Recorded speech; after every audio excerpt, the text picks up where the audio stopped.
नमस्ते, I am Jiya, I am a yoga teacher but forever a yoga student, एक योग साधक। मुझे ऐसा लगता है कि योग की शुरुआत करने से पहले इन 3 महत्वपूर्ण बातों को, 3 इम्पॉर्टेंट चीज़ों को हर योगी को जान लेना चाहिए, जिसको हम कहते हैं त्रिस्थान। और इसमें शामिल है हमारा ब्रेथ कंट्रोल, हमारे सांस को नियंत्रित करने का तरीका। सेकंड, गेज, हमारी दृष्टि। और थर्ड, हमारे आसन, पॉस्चर्स।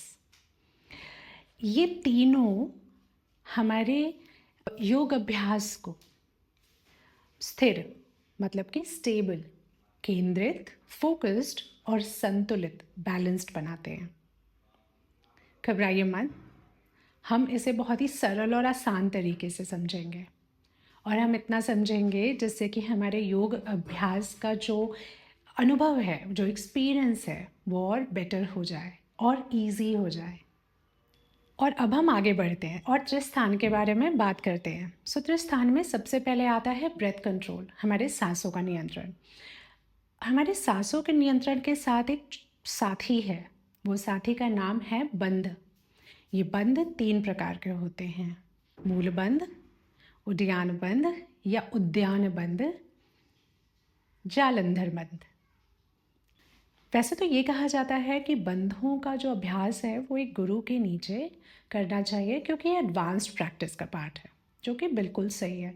लेकिन जब मैंने योगा प्रैक्टिस शुरू करी और दिन प्रतिदिन जैसे जैसे मैं आगे बढ़ती गई, तो मैंने रियलाइज़ किया कि हर एक आसन के साथ हम इन 3 बंधों में से किसी 1, 2 या शायद तीनों बंध का यूज़ ज़रूर करते हैं।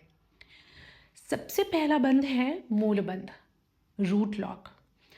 अब इस तरीके से जाना जाए कि मूल बंध जो है हमारा एनल मसल्स, जो हमारा मोशन पास करने का जगह है, जिसे हम एनस कहते हैं, उस मसल्स को जब हम इनवर्ड एंड अपवर्ड, मतलब अंदर और ऊपर की तरफ खींचते हैं, तो ये मूल बंध लगता है। इसको कुछ इस तरीके से भी समझ सकते हैं, हमारे जेनाइटल्स, हमारे गुप्तांग और हमारे एनस के बीच में जो एक मसल होती है, जिसे हम पेरिनियम बोलते हैं, उसकी तरफ ध्यान ले जाना और उसको अंदर की तरफ और ऊपर की तरफ खींचना भी मूलबंध कहलाता है।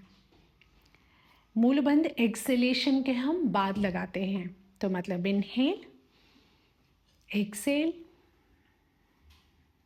और अब हम मूलबंध लगाएंगे,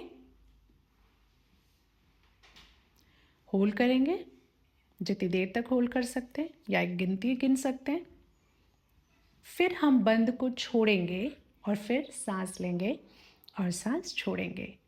तो एक और बात याद रखिए कि जब भी बंद लग रहा है तो बंद खोलने के बाद आपको सांस लेनी है। मैं अपनी क्लास में हमेशा सबको कुछ इस तरीके से समझाती हूँ।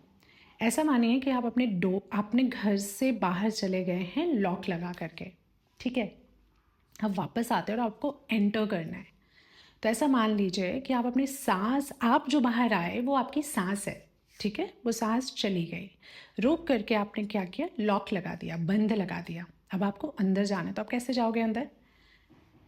दरवाज़ा तोड़ के तो जाओगे नहीं, है ना। तो आप क्या करोगे, पहले लॉक खोलोगे। तो आपको पहले क्या करना है, अपने बंद को खोलना है और फिर आपको एंटर करना है, तब आपको सांस लेना है। ये हो गई मूल बंद की बात। सेकेंड आता है उद्यान बंद। उद्यान बंद मतलब एब्डोमिनल लॉक। ये भी हम सांस छोड़ने के बाद करते हैं। इसमें क्या होता है, ऐसा मान लीजिए, ऐसा सोचिए आंखें बंद करके कि पेट को अंदर और ऊपर की तरफ खींचना है, ठीक है। तो ये हो गया उद्यान बंद। हम उद्यान बंद का जो यूज़ करते हैं वो बहुत सारे आसनों में करते हैं, बट एक बहुत कॉमन आसन है अधो मुख श्वानासन, डाउनवर्ड फेसिंग डॉग। उसमें ऑटोमेटिकली आपका जो उद्यान बंद है ना, वो लग जाता है जब आप सांस छोड़ते हैं और पेट को होल्ड करके रखते हैं और आप अपने नाभि की तरफ देखते हैं। और जैसे नाभि की तरफ देखते हैं, वहाँ पे तीसरे बंद का यूज़ होता है, वो है जालंधर बंद, थ्रोट लॉक। जब भी आप अपने चिन को चेस्ट के पास लाते हैं, यहाँ पर जालंधर बंद लग जाता है। अब आपको लगेगा कि आप अपना चिन चेस्ट के पास लेकर के आते हैं, which is the correct procedure, but actually होता क्या है, आप अपनी दृष्टि नीचे लेके आते हैं,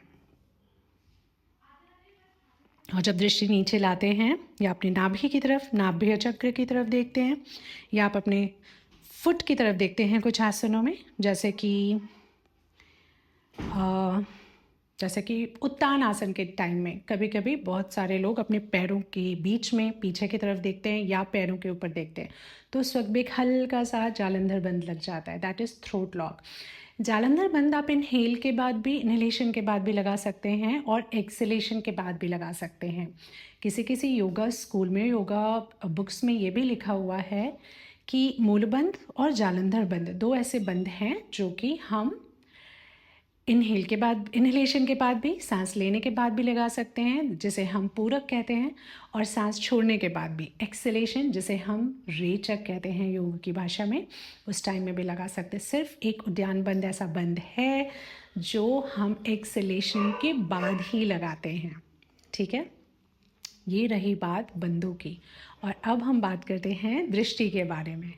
दृष्टि के बारे में बहुत ज़्यादा बात करने के लिए नहीं है, आप इसी से समझ जाएंगे कि दृष्टि का क्या मतलब है। सबसे पहली दृष्टि, ऊर्ध्व, ऊपर देखना, भ्रूमध्य, आईब्रोज के बीच में देखना, नास्याग्रे, नोज के टिप पे देखना,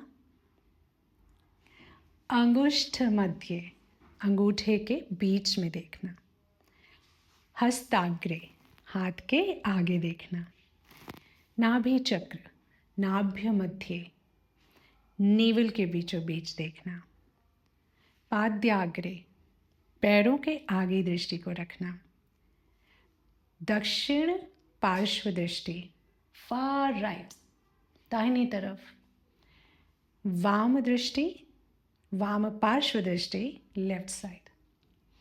ये हुए 9 दृष्टियाँ।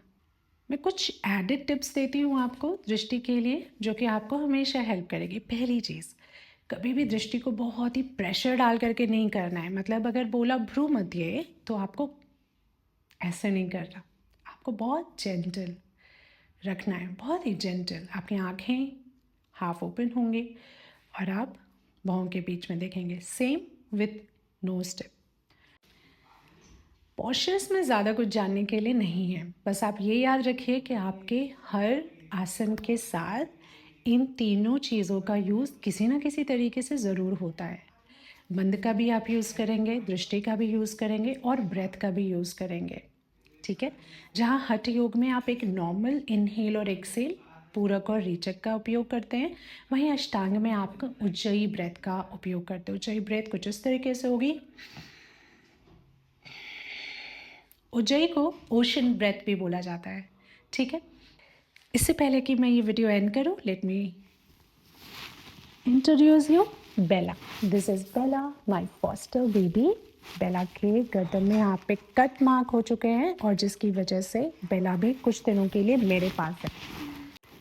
जैसे ही बेला ठीक हो जाएगी, बेला अपनी मम्मा के पास चली जाएगी। बट अगर आप सब में से कोई भी बेबीज़ को प्यार करने वाला है, और अगर आप किसी बच्चे को अडॉप्ट करना चाहते हैं, तो प्लीज़ बेला को ज़रूर कंसिडर करना। She is so small and please practice daily. Be kind. See you next time. Take care. Bye from Bella.